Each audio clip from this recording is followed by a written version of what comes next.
On est en duplex avec Denis Jacob, Alternative Police. Alors ce matin, le ministre a signé un protocole concernant les avancées indiciaires et les avancées indemnitaires. Vous avez été acteur avec Alternative Police de ce protocole. Qu'est-ce qui a été retenu de vos propositions ? Oui, depuis l'annonce par le président de la République du lancement d'une grande loi d'orientation et de programmation du ministère de l'Intérieur, il y avait depuis plus d'un mois des concertations avec le ministre de l'Intérieur sur des mesures spécifiques pour les policiers, des mesures indemnitaires, des mesures indiciaires.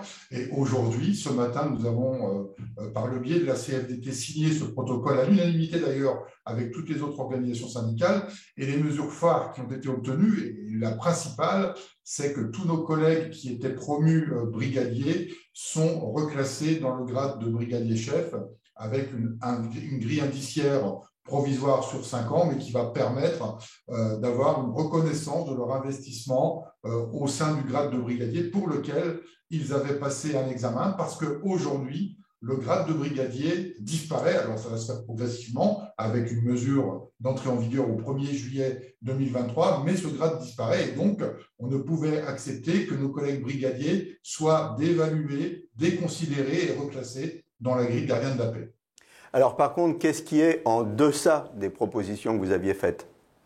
Alors, comme dans tout protocole, malheureusement, nous n'obtenons pas tout ce que nous pouvons demander et mes collègues savent ô combien il y avait beaucoup d'attentes et de demandes. Alors déjà, cette grille de reclassement indiciaire de brigadier à brigadier-chef, si nous l'avons obtenue, on peut cependant regretter qu'elle soit inférieure à celle de nos collègues brigadiers-chefs qui ont passé aussi un examen pour devenir brigadier-chef. Et donc, on est en droit de se poser la question si on n'a pas deux grades à deux vitesses, avec des brigadiers-chefs de première zone, des brigadiers-chefs de seconde zone, parce qu'ils auront les mêmes responsabilités, là, ils vont avoir la même formation, mais avec un salaire différent. Donc, à travail et à responsabilité égale, on considère, nous, qu'il devait y avoir une rémunération égale. D'ailleurs, on peut s'interroger sur la rupture d'égalité de traitement.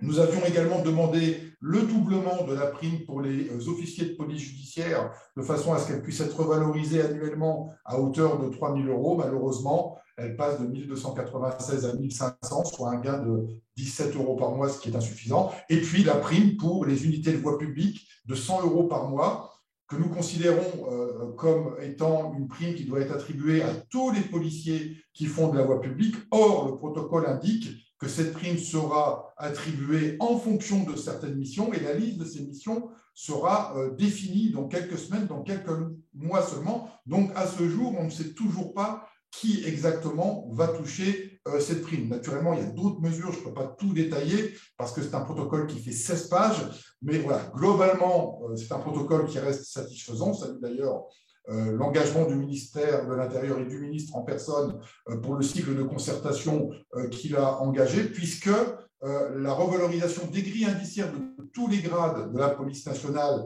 du corps d'encadrement et d'application, gardien, brigadier, brigadier-chef et major, reprennent en grande partie les demandes de revalorisation que nous demandions depuis plusieurs semaines. J'avais personnellement sollicité le ministre par courrier. Ce dernier m'avait répondu à 2 reprises sur l'étude de nos propositions. Merci Denis Jacob. Donc en conclusion, des avancées, mais malgré tout, des chantiers à suivre. Merci Denis Jacob.